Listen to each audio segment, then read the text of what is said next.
I'm Michael Weber, Artistic Director of Chicago's Porchlight Music Theater. Opening April 30th, 1937, the film classic A Star is Born was released in theaters starring Janet Gaynor as Esther Blodgett, who becomes glamorous movie star Vicki Lester. A legendary film remake opened in theaters October 16, 1954, starring Judy Garland in one of the definitive performances of her lauded film career. But little recalled is that on the December 28, 1942 episode of Lux Radio Theater, Judy Garland starred in a radio adaptation of the 1937 film version of the story, this time opposite actor Walter Pidgeon as Norman Maine. That is the unique broadcast we have for you today. Tinseltown has always enjoyed turning a mirror on itself and pulling back the glittering curtain of the Hollywood machine to reveal the often harsh realities of showbiz. Films like What Price Hollywood in 1932, The Bad and the Beautiful in 1952, and The Player in 1992 have all skillfully made their marks in that arena. However, the standard bearer in this domain has always been the one and only original A Star is Born. Director William Wellman had always wanted to make a film about the ups and downs of Hollywood and the darker side of stardom.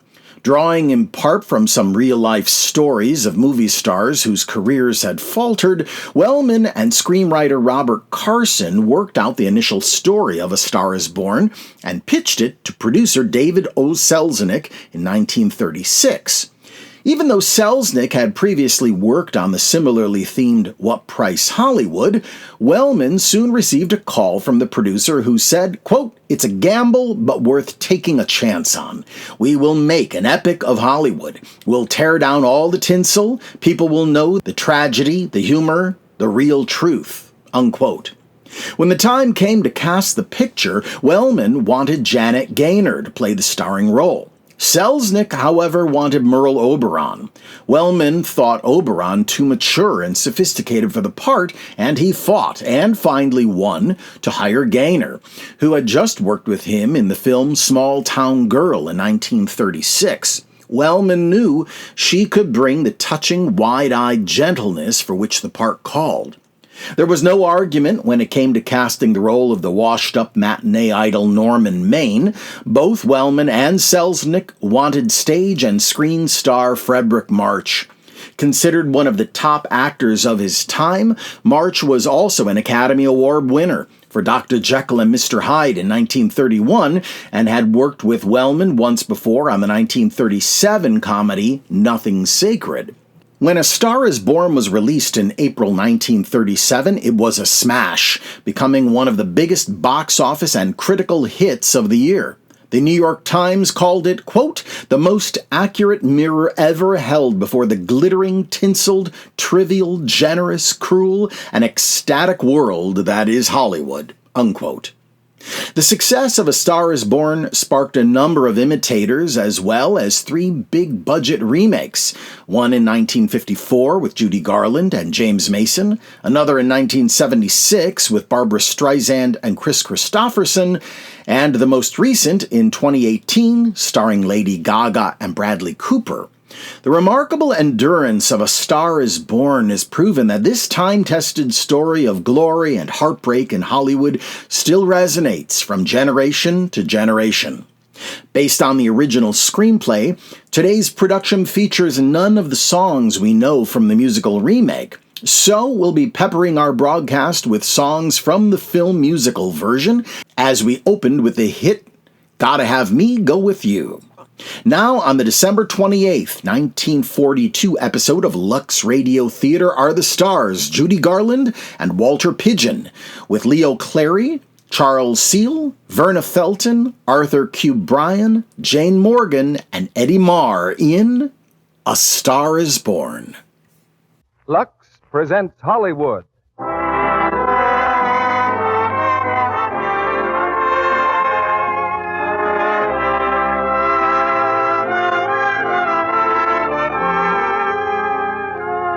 The Lux Radio Theater brings you Judy Garland and Walter Pidgeon in A Star is Born. Ladies and gentlemen, Your producer, Mr. Cecil B. DeMille.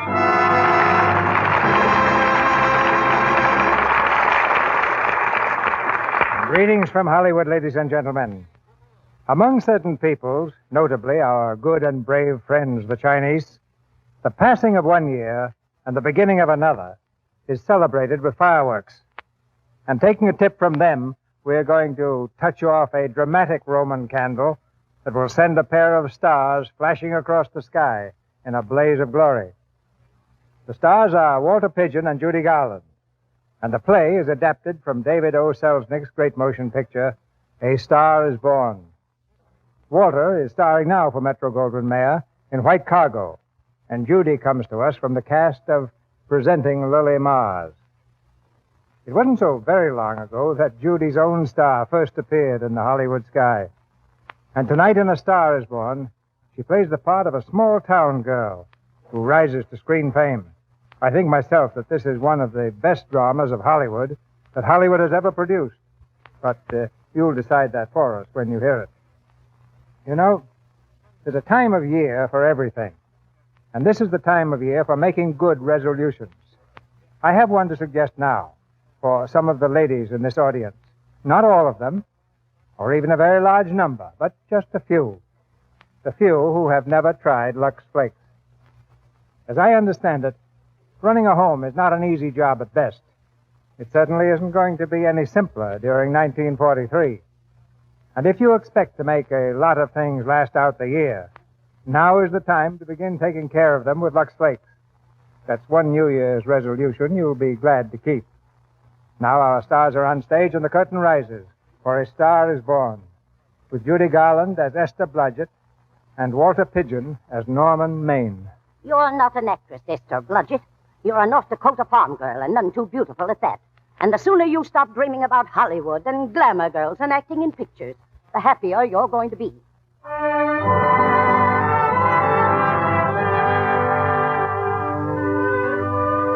It's late at night. In the bedroom of a North Dakota farmhouse, Esther Blodgett is still awake. She lies across the bed, sobbing softly into the pillow. Hearing again in her mind the words of her aunt, the door is opened quietly, and an old woman in a flannel wrapper comes softly into the moonlit room. Esther. Yes. Who is it? It's me, Granny. I thought you'd still be awake. Yes, Granny. Stop crying. That won't do any good. I'm crying because Aunt Mattie and Alec and everyone else in this family makes me so mad. Aunt Mattie, Alec, fiddlesticks. They're not important. You're the one who counts. I could be an actress, Granny. I could be. And I'd go to Hollywood, too, if I had the chance. But they just laugh at me because I want to make something out of myself. They think it's funny. Esther, everyone in this world who ever dreamed about better things was laughed at. Don't you know that? I suppose so, but there's a difference between dreaming and doing. You modern girls give me a pain. Why, when I wanted something better, I came across these plains in a prairie schooner with your grandfather. We burned in summer and froze in winter. We used our guns when we needed food, and then fought the Indians to keep it. But we kept on going, and we didn't complain, because we were doing what we wanted to do. Can you understand that? Yes. Yes, I can, Granny. Could you do it? Could you do it even when your heart broke? Because for every dream that you make come true, you pay the price in heartbreak. I'm not afraid, Granny. I'm not. All right, then. Here. Take this money and go to your Hollywood. Oh, no, I can't take your money, Granny. It's your savings. I haven't got anything to save up for, except my funeral. And now I don't believe I'm ever going to die.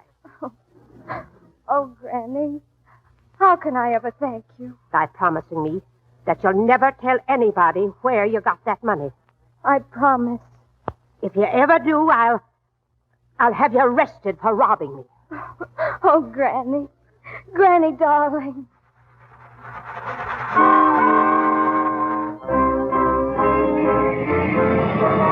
On Hollywood Boulevard, the heart of the movie metropolis. On your right, Grauman's Chinese Theater. Notice the paved blocks containing the hands and footprints of your famous star. We'll make a short stop here so you can inspect them at your...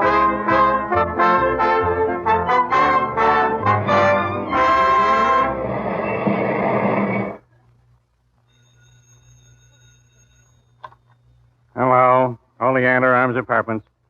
Yeah, we got a vacancy. $4, running water, convenient to all studios, no dogs, no cooking. What do you do? Oh, yeah? Listen, wise guy, don't waste my time. No dogs, no cooking, and no cowboys. Good afternoon. My name is Esther Blodgett. I saw your ad in the paper. That's why we put it there, miss. Day, week, or month, please. Well, it's a little hard to say. You see, I'm going in the movie. Oh, well, take it for a week. It'll break the jump to Beverly Hills. Sign right here. Are all the studios really near here? All except Gaumont British. I suppose the best way to get a job is to go straight to the studios, isn't it? You know, I haven't any illusions. I'm perfectly willing to begin with a little bit of a part. Or even as an extra. $4, please, in advance.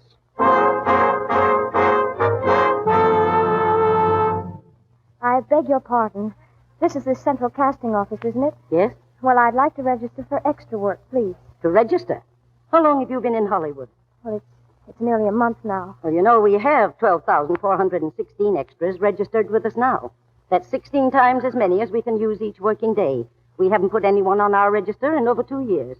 Oh, I see. Come over here. I want to show you something. Try later. Try later. Those four girls operate our switchboards. Every time one of those little lights flashes, it's someone asking for a job. And every time a girl says try later, it means there isn't any job. We can't keep girls at the switchboard long. They go crazy. And every one of those little lights thought it was going to be a star. Do you still want to go into the movies? You know what your chances are? 1 in 100,000. I know, but maybe I'm that one.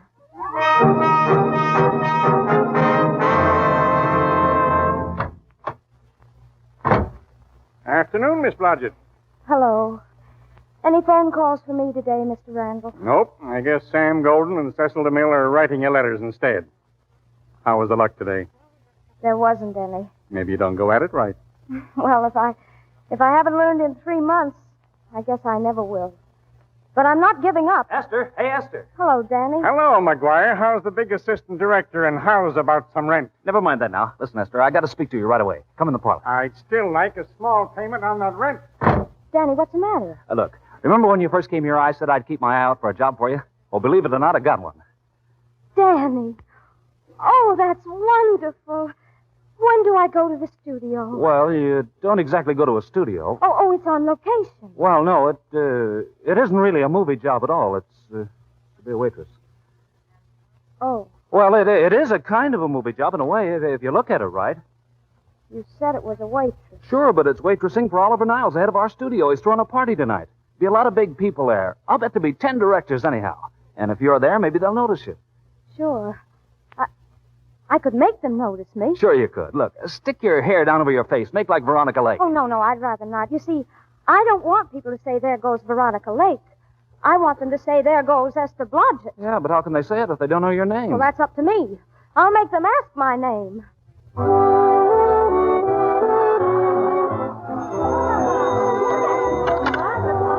Mr. Niles' residence. Good evening. Hello. Let me speak to Oliver Niles, and quick. Yes, sir? Oh, Mr. Niles is for you, sir. Thank you, Smith. I'll take it inside. Hello? Oliver Niles speaking. Hello, Mr. Niles. This is your publicity department. Yes, Libby, what is it? Your publicity department begs to advise that your star, Mr. Norman Maine, has once again been thrown in the Los Angeles jug. What? That's right. Mr. Norman Maine, America's Prince Charming, was apprehended driving down Wilshire Boulevard with his siren wide open. He explained to the local police that he was a tree surgeon on a maternity case.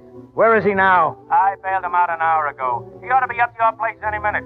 Will this be in the papers, Libby? No, it won't be in the papers. But that's a nice, expensive hobby of yours, keeping Mr. Maine's informal entertainments out of the public press. Look, Libby, you better find him and bring him here. Hi, Oliver. Nice party. Never mind, Libby. He's here now. I'll call you back. What's the matter, Oliver? You look worried about something. Do I? Evidently you aren't. All right, Oliver, go ahead and say it. I've got it coming to me. Don't make it any tougher on me, Norman. I don't want to stand here and preach. Take a look at my side of it. I'm trying to make pictures with you, but you don't realize. I know. The costs are going up and the grosses are going down. It isn't that so much. I just hate to see you go the way of so many others. You're a great star, Norman, but you're starting to fall apart. Oh, Oliver, stop it. First signs are always the same. Not being able to remember your lines, the cameraman trying to cover up your hangovers, all because you've got to have a good time every day, every night. I've warned you for a long time, Norman. Okay, Oliver. You're a swell guy. You won't lose any money on me. I'll promise you that. I'll be ready for the curtains when the time comes. And when it does, here's my epitaph. For amusement only. Come on, let's get back to the party. Will you have some hors d'oeuvres? Hors d'oeuvres, Mr. Maine? The caviar is very good. No, thanks. Oh, wait. Maybe I will. Very beautiful. I mean, very good. I've never seen you around here before. Well, I'm just working for the night. Hors d'oeuvres? Hey, don't go away. I'm starving. Oh, yes, sir. Now, let's see. Which one would you take? Well, they all look good, sir. Yeah, I believe I'll take caviar. Norman! Hello, Anita. Where have you been? Looking for you, mostly. Come on, I want to talk to you. Wait a second. Let's see.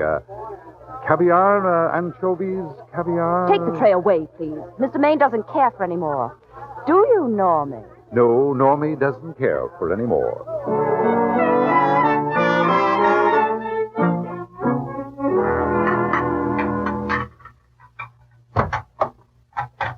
Greetings. Oh, hello. Hello. Mind if I help? In the kitchen? Won't they miss you? Oh, no, they'll just look under the table, and when they see I'm not there, they'll forget the whole matter. What's your name? It's Esther Blodgett. My name's Maine. I know. Oh, what's so funny? Well, I was thinking about all your fans. How surprised they'd be if they could see you now, helping me put plates away. They don't know my finer side. They'd be pretty envious of me, meeting you in person this way. Tell me, are you disappointed? Yes, a little. Well, what do you know? Oh, now you've done it. You've broken one of the good plates. Don't worry about it. Makes the room look lived in. Tell me, why are you disappointed in me? Well, I was sitting right behind you in the Hollywood Bowl that night you didn't want to be photographed, and you smashed the photographer's camera. Yes. Yes, I'm told I crept into many a heart that night. Oh, Mr. Maine, I'll never be able to explain this. 2 of them. You know something? You've got very pretty hair. You better get out of here. And a lovely mouth and a charming little smile. Oh, here you are. Anita, darling, come in. Come in. What are you doing in here, Norman? Who, me? Oh, I just wanted to be helpful. See? I see. Are you sure there was no other attraction? Well, it might be that old mania for putting plates away is coming back on me. Oh, Mr. Maine. Slippriest plates I ever saw. You know, it's rather odd that I always know where I can find you if there's a pretty girl around. It's not only odd, it's embarrassing. And, we aren't married, darling. Not yet, anyway. You're being deliberately insulting, Norman. I've put up with you as long as I'm going to. Now, dear, don't lose your temper. Remember, we must try to keep the voice low. I know you'll excuse us if we go on with our work. Oh, please. Let me help. No, don't hit Here, him. put that plate down, Anita. Oh, Mr. Maine. Oh, Mr. Maine, get up, please. Oh, he's unconscious. Unconscious. Now see what you've done. Oliver, I didn't do anything. I didn't. Hey. Oh, I thought you were unconscious. Come on, help me up. Are you hurt? Well, no more than usual. Listen, the wolves are on us. Come on, we've got to get out of here. Oh, I can't. The dishes aren't finished. Oh, yes, they are. Watch. Oh! Come on.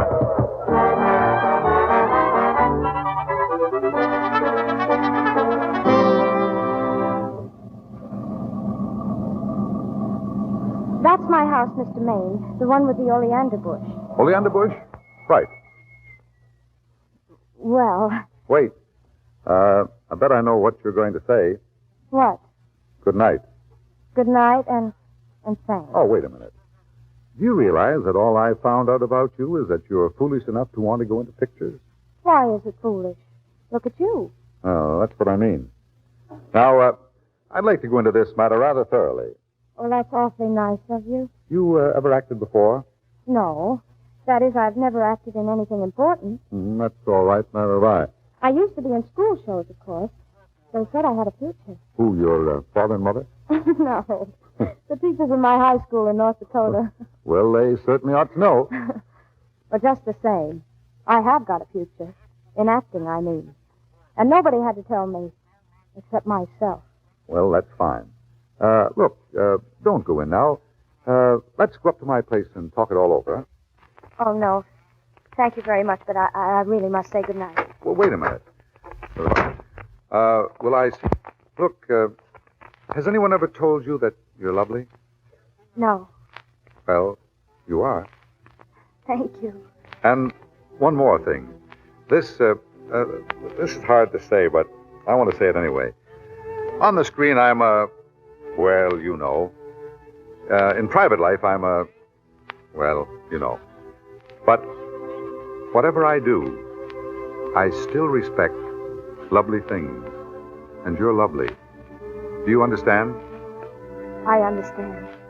And it's not that bump on my head that's doing this, neither. I'm glad. Good night. Good night. Hey, wait. Yes, what is it? Do you mind if I take just one more look? Good night. Good night.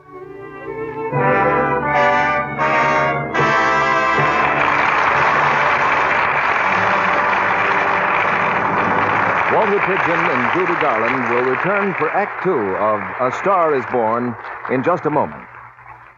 When you join hands on New Year's Eve and bow out the old year to the tune of Auld Lang Syne, will some such thought as this run through your mind?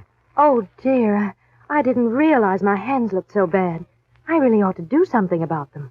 Doing something about them is really very easy. Much easier than many of you think. For you can get rid of that rough dishpan look while you're washing dishes. You don't have to buy expensive creams or lotions. All you have to do is to change from the strong soap that's causing the trouble to gentle Lux Flakes. Careful tests have proved that this is true. In these tests, many women whose hands were red and rough from strong dishwashing soaps changed to gentle Lux. Their hands improved in from 2 to 7 days, and soon they were soft and smooth and lovely again. These women used no creams and lotions on their hands. They just changed to Lux. You can make that change for less than a penny a day. Yes, that's all it costs to change dishpan hands to soft, smooth Lux hands. So tomorrow and the next day and throughout the new year, keep a big box of Lux Flakes on hand in your kitchen to save your hands. Now, our producer, Mr. DeMille. Act Two of A Star is Born, starring Walter Pidgeon as Norman Maine and Judy Garland as Esther Blodgett.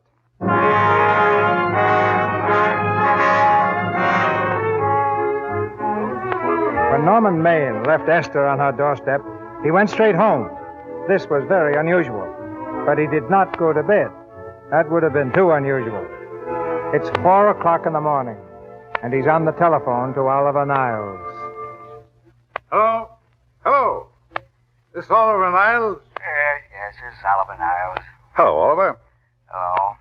Oliver, you asleep? Not now, I'm not. Who is it? Good. This is Norman Maine. What? Who? Norman Maine. Norman, what have you done now? Are you in jail again? No, Oliver. No, Oliver, listen. Oliver, I met a girl. Oh, is that all? Fine. Oliver, this girl, she's beautiful. Yeah, she's beautiful. Yes, I know. You want me to give her a screen test, yeah? Oliver, this girl has got something. I know it. You know. You knew all the others had something, too. No. No. I tell you, Oliver, she's got that sincerity and honestness. That sincerity and honestness. Makes great actress. Yeah. I'll do the test with her myself tomorrow morning. How does that? Yeah. Oliver. What? Tomorrow morning. Screen test. Yes. Anything at all. That's fine, Oliver. I know you'd appreciate this little tip. I got another one that's 6 tomorrow. Good night.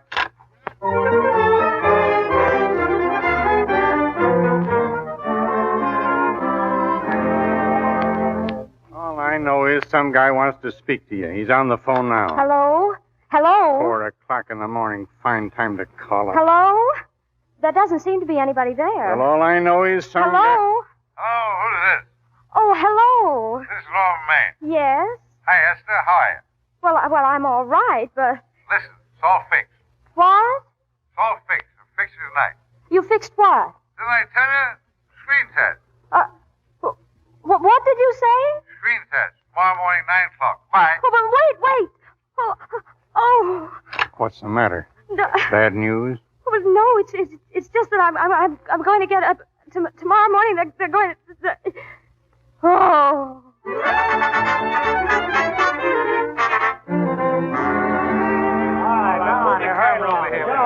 All right. This is only a test, fellas. Get going. All set here. Well, then let's take it. Ready, Norman? Anytime. Where's the girl? I'm right here, Mr. All right, let's go. Right over there, Miss... what's your name? My name is Right Esther. there. That's the girl. That's it. Okay, Rudy, let's go. He'll know your name soon enough. The whole world's going to know it. Well, I don't right? know. I'm so scared. Maybe I better not try it today. What do you think? Don't you think if I could wait until tomorrow, maybe... Come on. It's only a test. Only? Well, they all had to go through this. Hedy Lamarr, Barbara Stanwyck, Myrna Loy, and now Esther Blodgett. All right, I'm ready. That's it. Quiet. Rolling. Give that long speech plenty of punch. Here. I'll try to. Test. Esther Blodgett.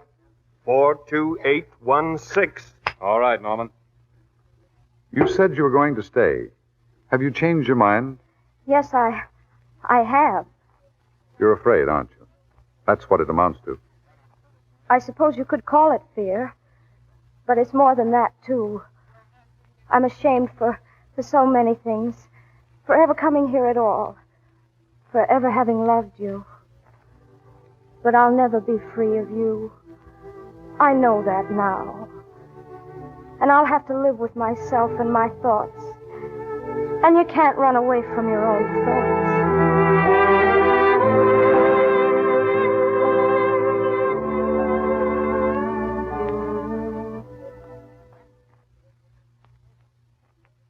Sign right there, Miss Blodgett. Here, Mr. Niles? That's it. Thank you. Oh, thank you, Mr. Niles. I'm so glad you like the screen test. I may as well tell you that my whole organization thinks I've gone a little nuts to sign you, even at this figure. Maybe they're right. I hope they aren't. We won't know either way for a while, will we? You look like a nice girl. I think I'm going to like you. But that's not important. I think the public will like you. That is important. I know it is. We're going to change your name, of course. Esther Blodgett is, well, it's Esther Blodgett. You understand? Mm-hmm. From now on, your name is Lester. Vicky Lester. Vicky Lester. Vicky Lester. Oh, it's beautiful. We'll change your hair a little, too. You'll have to learn to walk all over again. Will I? And for heaven's sake, learn to close your mouth and keep it closed even in your love scenes. Yes, sir.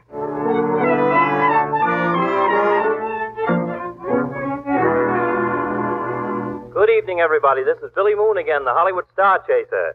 These tired old eyes have again been glancing over the latest pipe dreams of the studio publicity departments, and I find ravishing items concerning a newcomer discovered by Oliver Niles. A new starlet, a Cinderella of the Rockies named Vicky Lester. This charmer, according to the publicity department, couldn't be more divine. But this reporter will lay 4-1 that she'll never be heard from again.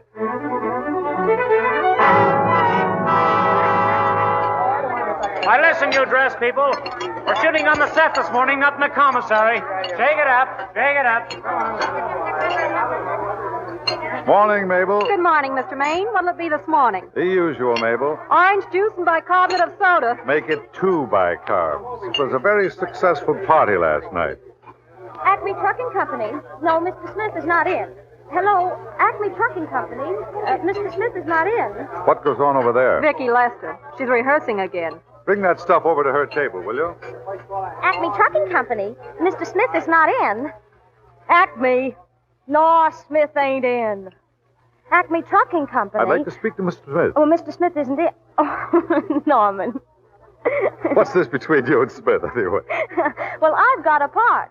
It's only one line, but it's in a picture. Oh, so it's ambition that made you break that date with me last night. Well, I had to be here so early in the morning. So did I, and I had to stay up all night to make it. You've started your picture, haven't you? No, we're still in the testing stage. Can't seem to find a girl for the lead. Gee, you'd think with all the girls there are that... Yeah, but this girl's got to be different. She's got to be little and cute and sweet and tough. Well, knock me down. What? Well, beat my brains out. Norman, what's the matter with you? Come on, hurry up. Finish that coffee. Where are we going? Oliver Niles' office, on the run.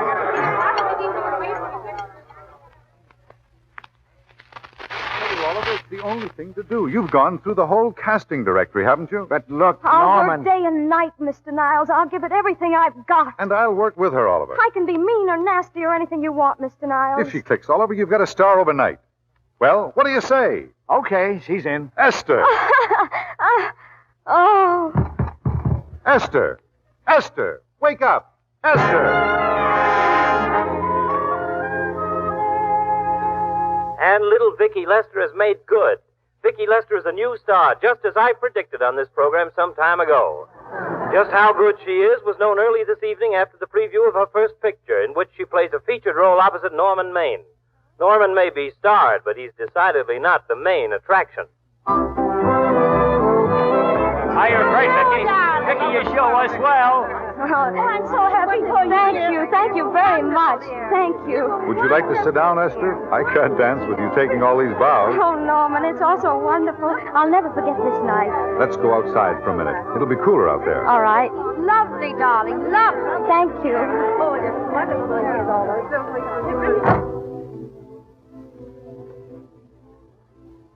See those lights, Esther? Down there? That's Hollywood. It's wonderful, isn't it? A crazy quilt. No. It's a carpet spread for you. It's yours from now on, you know. It's come, Esther. A star has been born. You'll have everything in the world you want. And I hope it'll make you happy. Hasn't it you? There's one thing I never had. Lots of times I've told myself I'd found it. But I always knew I was kidding. Still, I never stopped looking for it. Maybe it'll come. I think it has come, Esther. I only wish it weren't too late. Oh, it's not too late, Norman. It's not. You can't throw away your life the way I've thrown away mine and have anything left that's good enough. You can, oh, Norman, you can. You shouldn't tell me that, Esther. I'm afraid I'll begin to believe it. I want to tell you, Norman, and I want you to believe it because I love you too, Norman.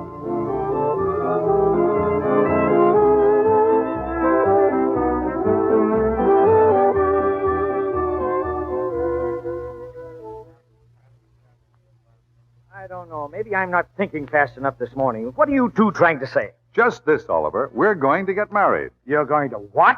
I guess you didn't read that line right, Norman. All right, I'll try it again. We're going to get married, Oliver. Both of us. Yes, to each other. What do you think of that? When? Where? We're going to elope in the conventional manner. What's the matter, Mr. Niles? He's trying to decide whether it's good for the studio. Is it, Mr. Niles? It is, and bless you, my children. When's it going to happen? Well, we thought we'd just sort of sneak out sometime. Oh, sure. But you mustn't hurt people's feelings. Matt Libby, for instance. He has a very sensitive nature. He'd feel offended if he didn't have a chance to congratulate you. Miss Horton send Libby in here. I've been trying to keep him out. Hello, Niles. Listen to this. The screen's ideal romance blossomed into breathtaking reality today when Vicki Lester and Norman Maine, America's dream lovers, slipped through the portals of holy matrimony. How does that sound? Horrible. Oh, you see, Mr. Libby, we're going to elope quietly. Sure you are, sure. It'll be the biggest elopement this town ever saw. We'll get a tie-up with the Army and have an escort of 20 bombing planes all the way to Yuma. Make personal appearances in Denver, Salt Lake, Seattle, Vancouver. Let's make this thing international. Norman, is he going with us? I doubt it. Look, Niles, don't you think we can work this thing out better alone? No use bothering the happy couple with all these details. I'm sorry. We didn't realize we were in the way. While you're settling the details, you don't mind if I go out and buy this lady a ring, do you? Sure, go ahead. We want everything legal. Come on, honey. See you later, Oliver. Yeah, now there's a charming match for you. Nice girl like Vicki and public nuisance number one. Norman's all right, Libby. If you'll pardon my pointing, Vicki's business is her own. Doesn't require any comments. I didn't comment. I just said it's a dirty shame. Just go ahead and plan the elopement. That's all that's required. Hey, what's the matter? You sore or something about this elopement? No, I'm not sore. Go on, Libby. Beat it. I'm busy. Here's the Hollywood question mark for this week, folks. What famous star, since his marriage to another famous star, has turned over a brand new leaf and is now taking a non-alcoholic honeymoon? But why do his friends think his bride came about 6 pictures too late as far as the public is concerned? Because the star's last 6 pictures have been what is politely known as turkeys, box office flopolas. Yes, sir, folks, it was a gay career and a short one.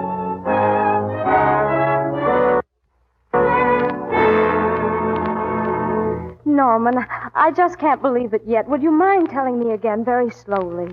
That is your new house. This is your new grass. Those are your new trees, and here's your new husband. Well, do you like the place? It's the most wonderful surprise anybody ever had. I kept thinking we were going to live at the beach house, and then this... Oh, we'll keep the house at the beach, but this is special. This is our castle, where we'll never use ugly words like contracts and pictures and careers. When we come in these gates, we'll check the studio outside. Oh, Norman. Hey, hold that boat. Oh, for the love of... That's it. Did you get that shot, Otto? Got it. Good. Caption, their honeymoon never ends. How are you, folks? Well, Libby, this is a surprise and a very unpleasant one. I just dropped over to welcome you home. How are you, Mrs. Maine? Fine, thanks. Hello, Otto. Hello, Miss Esther. Well, my friends, this is a nice little place you have here. Very tasty. Libby, if you didn't like it, we'd sell it. All right, now let's get some more pictures. Now, if the bride will just sit here and the groom stand behind her, we'll have something unique. Swell. All right, Otto. Caption, their honeymoon still continues. Hello there. Ah, the producer. Their honeymoon ceases abruptly. Hello, Oliver. Hello, Norman. Glad you're back. How are you, Esther? Hello, Oliver. Am I interrupting? Yes, but Libby beat you to it. Well, we just want a couple more. Now, that's enough of both of them, Otto. What the papers are asking for is exclusives of Miss Lester alone. Oh, I see. Come on, Oliver. Let's you and I get exclusive. Sure. Stay for dinner, Oliver. Thanks, I will. All right now, Miss Lester. Let's have one with a smile. That's it. Well, Oliver, what's on your mind? How's the dividend situation? Very pleasant. I think we'll show $2 million on the next quarter. Ooh, that was the smart move of mine to sell my stock then, wasn't it? Well, anyway, you can thank me for some of those dividends of yours. Hmm? Can't you? Oh, sure. That was a little too quick, Oliver. Enchanted Hour was a smash hit, wasn't it? Made Esther a star overnight. Yeah, and it should have. What about me? Let's wait and talk business at the office, Norman. Come on, let's have it. Didn't they like me? Well, maybe the part wasn't right. It was the best part of the year. Look, Oliver, do you think I'm slipping?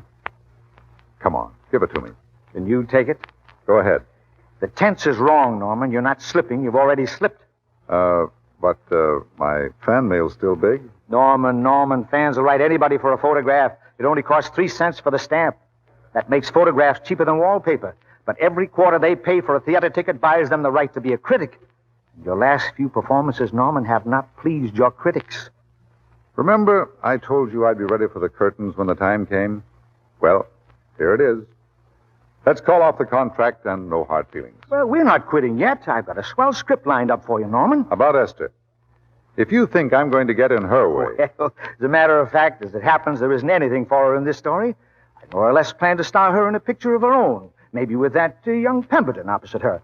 He's coming along very nicely. Good for young Pemberton. All right, Oliver. We'll make a try at it. Let's hope it's not too late. Let's hope it's not too late.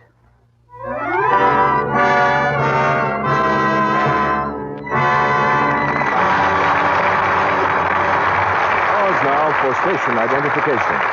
This is the Columbia Broadcasting System. Hi, this is Porchlight Music Theater Marketing and Communications Director Mike Porto. If you value programming like this, please consider making a donation today at porchlightmusictheater.org. We appreciate your consideration and hope you enjoy the show. After a brief intermission, we'll hear Act 3 of A Star is Born, starring Judy Garland and Walter Pidgeon. Now, when you try out a new thing, naturally, you want to find out everything you can about it. Here are some of the things women have been asking about the new rayon stockings. Perhaps our answers will help to settle some questions in your mind. Aren't rayon stockings pretty much all alike? No more than all silk stockings were alike. For one thing, high-twist rayons usually have more elasticity, so they fit and wear better. How do rayons really wear? Well, that depends partly on the weight you buy. The heavier weights will naturally wear longer, as they do in silk. And wear also depends on the care you give rayons. If you rub them with cake soap or use strong wash-day soaps, you'll probably be disappointed. For those things weaken elasticity, and your stockings break easily into runs. So give rayon the same gentle care you give silk and nylon. Nightly luxing. Rich, lukewarm Lux suds save elasticity. cut down expensive runs. Do rayons take longer to dry? Yes, and thorough drying is important. Rayon is temporarily weak when it's wet, regains its strength only when it's dry all the way through. Your rayon stockings may feel dry before they really are, so it's safer to allow them from 24 to 48 hours drying time. To sum up, Lux Care means longer wear for rayons just as it does for silk and nylon. So stick to gentle Lux. Over 90% of the makers of stockings, makers of rayon, nylon, silk, cotton, and wool, advise Lux Flakes. Now, Mr. DeMille returns to the microphone. You might like to know what New Year's resolutions our stars have made. I'll ask them about it right after the play. But now here's Act 3 of A Star is Born, with Judy Garland and Walter Pidgeon.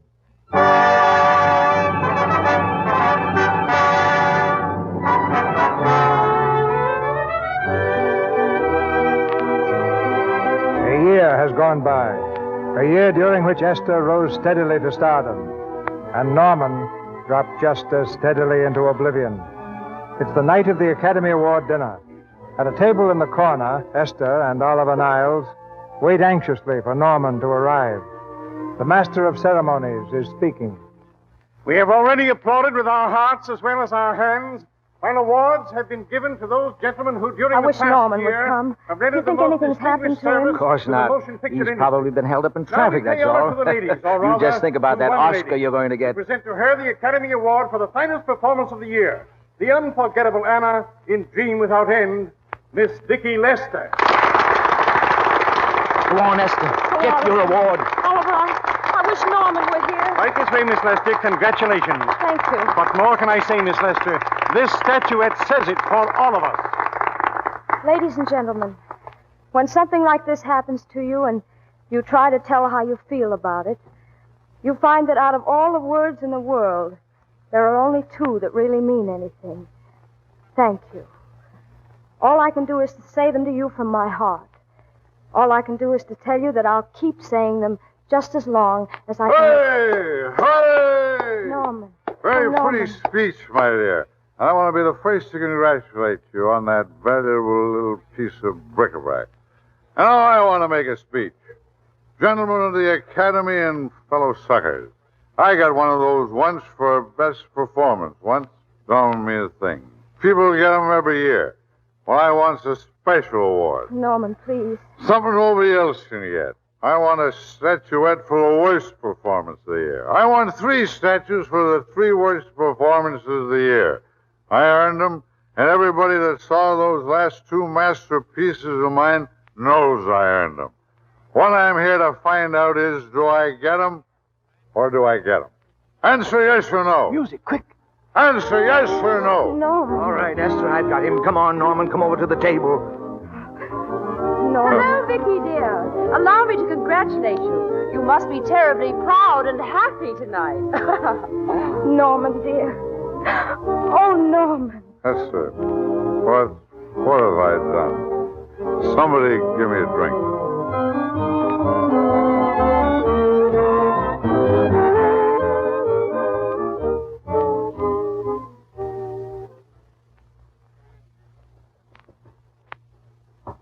Who is it? Oliver Niles calling. Oh, Oliver, come in. How are you, Esther? Oh, Oliver, I've missed you. Everybody's missed you. Sit down. Did you have a nice trip? Well, a 3-month tour over the theater circuit scarcely comes under the head of pleasure. But the way they're screaming for your pictures all across the country. Miss Lester, if I may talk shop, you are a knockout. Thank you. That's good to hear, Oliver. You've been crying, haven't you? Yes, a little. Why? Oh, I guess maybe it's just nerves. I'm worried about this next picture, Oliver. You needn't be. I just saw the first week's shooting. You're headed for another Academy Award this year. Really? Oh, thanks. That's encouraging.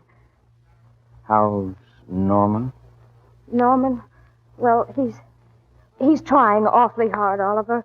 Has he been, is he all right? He's gone to a sanitarium. Sanitarium? Well, it was his own idea. You see, he really wants to stop drinking, and I think he could if... I know. If you had a chance to work again. Well, maybe we can fix it. Oh, Oliver, could you? Could you do that? I think so. Oh, thank you, Oliver. But he mustn't ever know I told you. He won't know, Vicky. And you mustn't worry, do you hear? I want you to be good in this picture. I'll try, Oliver. It's all I can do for you.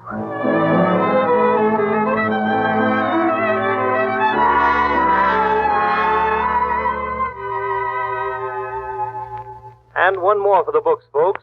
What star recently released from a sanitarium where he underwent a rest cure is now hanging around the Santa Anita racetrack while he gets into shape for a comeback? Your guess is as good as mine, and mine's no guess.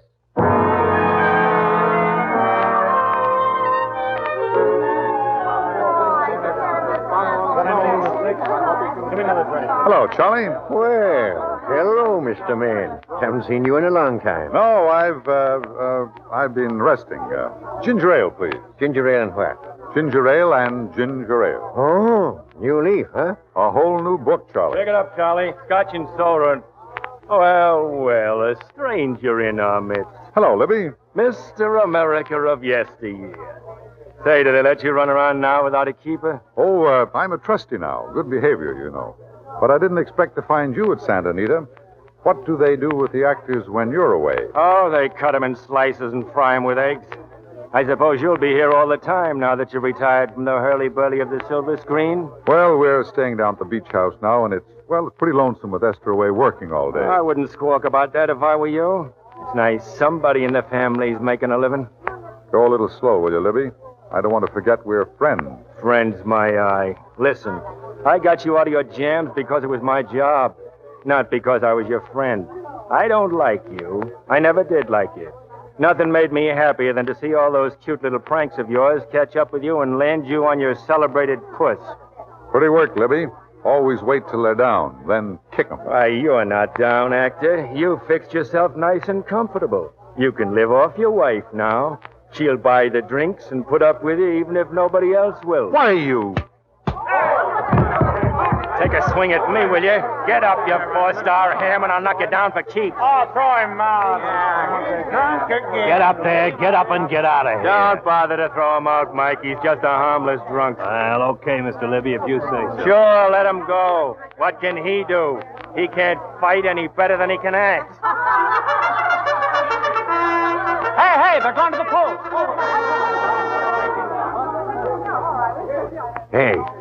Hey, man. You okay? Yeah, I'm okay. Give me a scotch. Double.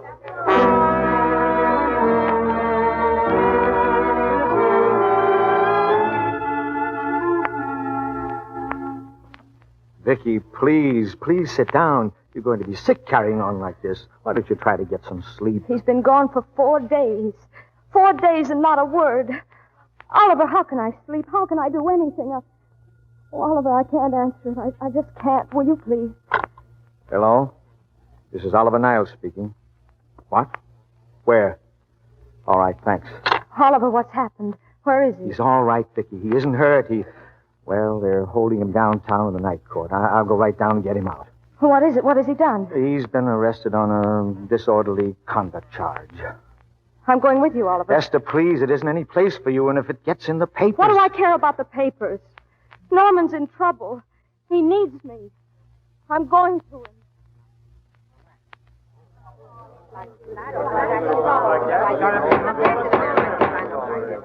Next case, Alfred Hendrickson, known as Norman Maine. Where is he? Yeah. Drunk and disorderly. Crashed car into tree. Resisted arrest and injured one of arresting officers. How do you plead? Guilty. Were you Norman Maine, the actor? Yes. You've come pretty low, haven't you? 90 days in the city jail. Wait, please. Your Honor, I'm his wife. Yes, I recognize you, Miss Lester. Please, I promise you, Judge, this will never happen again. I'll be responsible for him if you'll just not send him there, please. You realize that this man, when drunk, is obviously a menace to public safety? Yes, You realize, too, the responsibility you would be assuming to the court and to the Commonwealth? I do. Very well. Sentence suspended. Prisoner remanded to custody of his wife. You may take him home, Miss Lester. Norman. Norman, are you all right, darling? I'm so tired, Esther.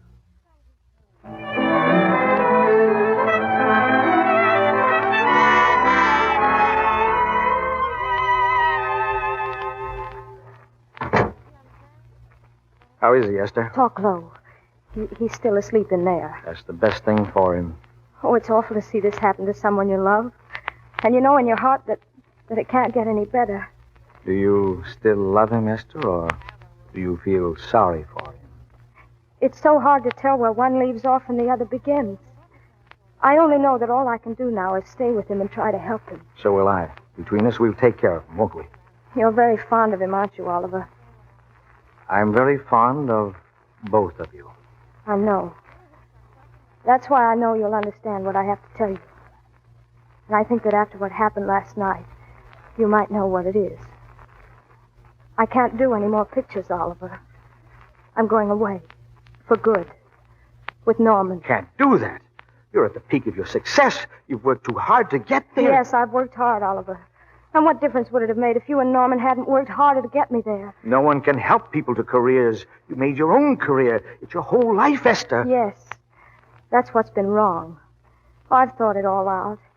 Maybe if I hadn't been away from him so much, things might have been different. What happened last night might never have happened at all. But it's too late to think of that now. But maybe it's not too late to go away with him and start over again somewhere. It's your life you're giving up. Yes. So I can try to give Norman back his. Can you honestly tell me I'm wrong? No, I can't honestly tell you that. There won't be any more Vicky Lester, Oliver. Goodbye, Vicky Lester. You were a swell girl. And good luck, Mrs. Norman Maine. Goodbye, Oliver. Thank you for everything.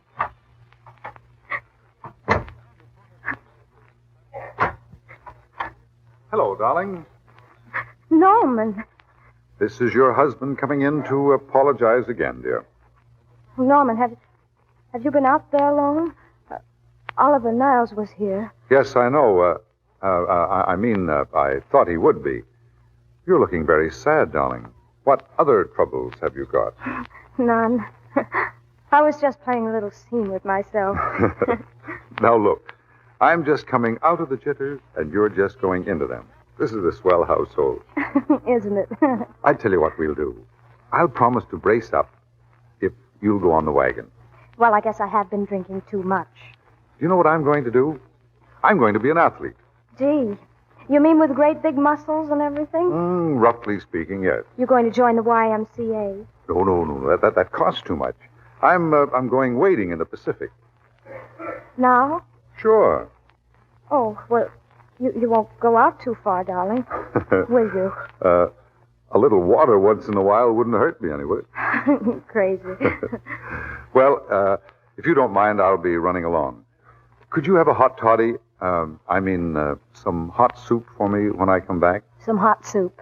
And I'll make the sandwiches. Oh, Norman, do you have to? Give me a kiss, darling. All right. Don't be long. I won't. Oh, darling. Yes? Do you mind if I take just one more look? Norman. So long, sweet.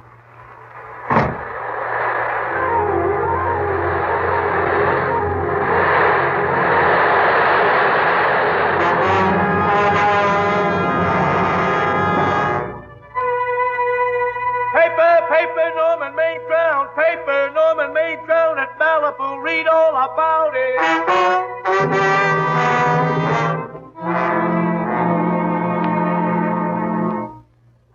Will that be all, Miss Lester? Have you packed everything? Yes, ma'am. The bags, the trunks, everything. Gonna have the car brought around. Don't tell me I can't see her. I'm her grandmother.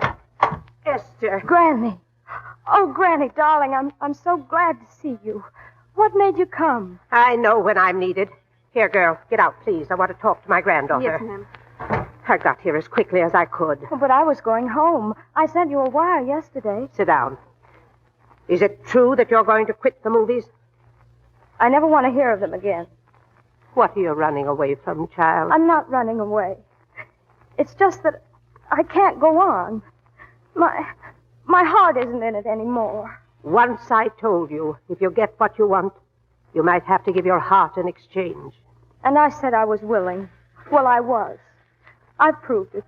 I've given my heart, Granny. Yes, you made a bargain, and now you're whining over it. I wouldn't be very proud of myself if I were you. I'm not. It's just that I got so much more than I bargained for, Granny. More success, more fame, more happiness, and so much more unhappiness. It's all come so quickly, Granny. I've lived a whole lifetime in a few short years. And when Norman died, something died in me, too. My life is over, Granny. There's no reason for it now. And I can't go on any longer. I just can't. You've got to. Tragedy is the test of courage, Esther. I never knew Norman Maine. He was sweet to me in the letter he wrote when you were married. He said that you told him how much I meant to you. But I know how much you must have meant to him. And I can't believe that wherever he is, Esther, he is very proud, knowing that all that his love did for you was to make you a quitter. The car's ready, Miss Lester. You'll have to go now to make the train. Put the car back in the garage. We're going to stay.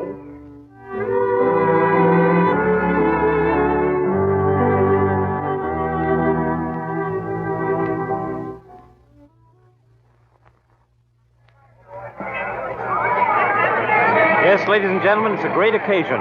The entire picture industry has come to the Chinese Theater for this opening tonight to pay tribute to a great star, a girl who has won the heart of the world, Miss Vicki Lester. And now, if I'm not mistaken, Miss Lester's car has just driven up. Yes, there she is. I'll see if I can get her here to say a few words. Here she comes. No, wait, she's stopping, folks. I don't know what it's all about, but... What is it, Jim? Oh. Ladies and gentlemen, Miss Lester has stopped at the footprints of her late husband, Norman Maine. She's a little upset. I don't think we're going to get her up here. No, wait, she's pulling herself together. She seems to be all right, ladies and gentlemen. She's approaching the microphone now. Miss Lester, will you... Miss Lester, we're on a national hookup here. Your fans are hoping you'll say a few words to them. Would you please? Of course. Hello, everybody. This is Mrs. Norman Maine.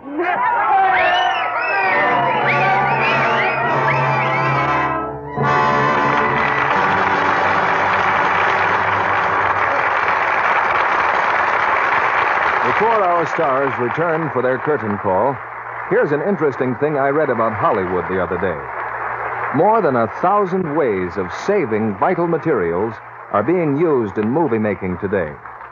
Yes, conservation, saving things so they'll serve longer, is important now.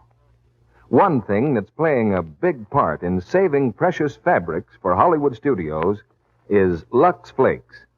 Leading motion picture studios use gentle Lux for all their washable costumes, so they'll stay fresh and unfaded longer and keep their true colors before the camera.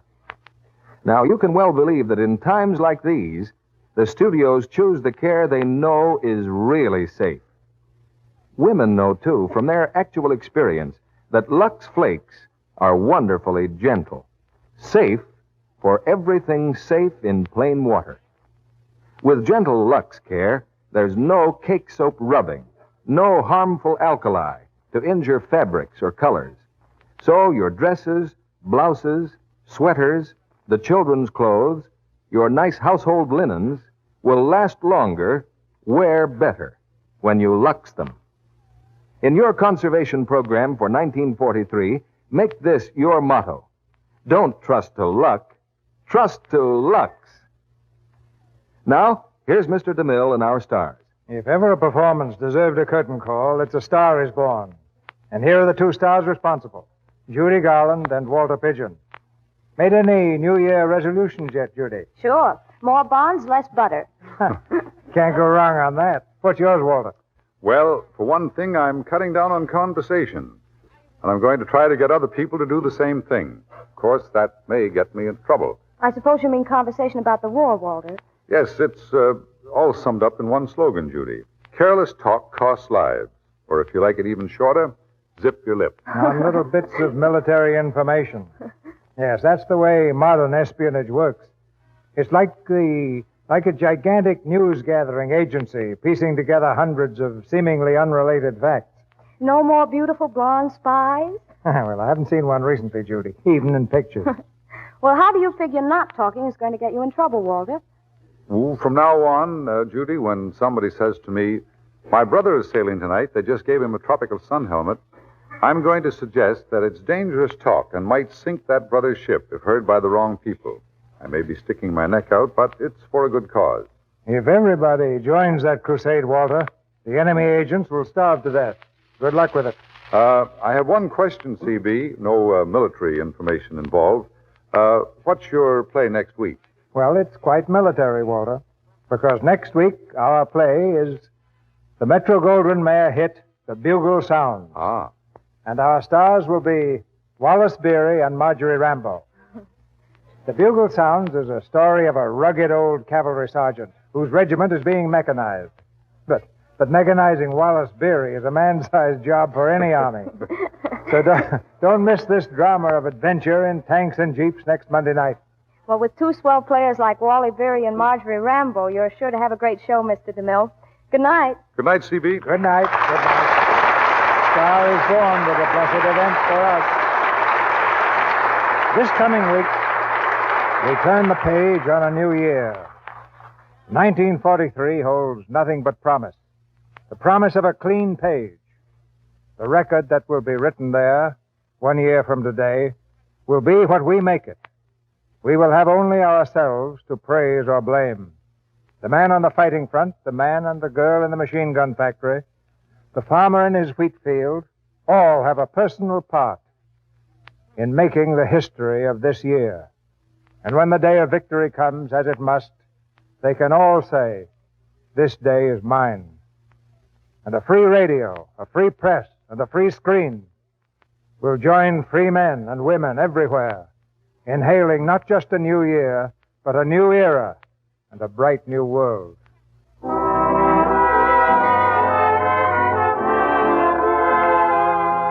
And now, for old time's sake and for new time's sake, our sponsors, the makers of Lux Flakes and Lux Toilet Soap, send their wishes of good fortune and a safe return home to the hundreds of their employees, both men and women, who are now in the armed services, and to all men and women in our country's service, wherever they may be.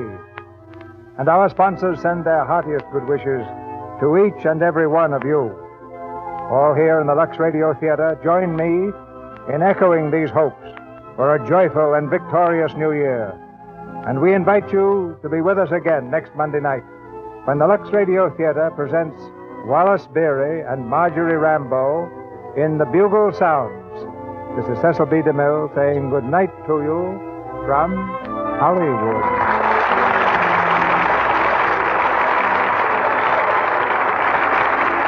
Heard in tonight's play were Leo Cleary as Oliver Niles, Charles Seal as Libby, Verna Felton as Granny, Arthur Q. Bryan as Moon, and Francis Robinson, Fred Mackay, Jane Morgan, Eddie Marr, Norman Field, Bruce Payne, Crayon Denton, Arthur Gilmore, Griff Barnett, and Jane Bierce. Our music was directed by Louis Silvers. And this is your announcer, John M. Kennedy, reminding you to tune in next Monday night to hear Wallace Beery and Marjorie Rambo in The Bugle Sounds. Free. Yes, absolutely free. A sample of Vim, the new low-cost vitamin mineral tablets. Ladies, if you haven't tried yet Vims, now's the time. Just send your name and address to this station. You'll soon receive a free sample of Vims. Remember, write to this station. Ask for your free Vims today. This is the Columbia Broadcasting. The juiciest bits of A Star is Born were culled from real-life events. The Norman Maine character was loosely based on infamous stories surrounding John Barrymore and John Gilbert during their final years as self-destructive alcoholics. The climactic suicide at the end of the story was also drawn from real life.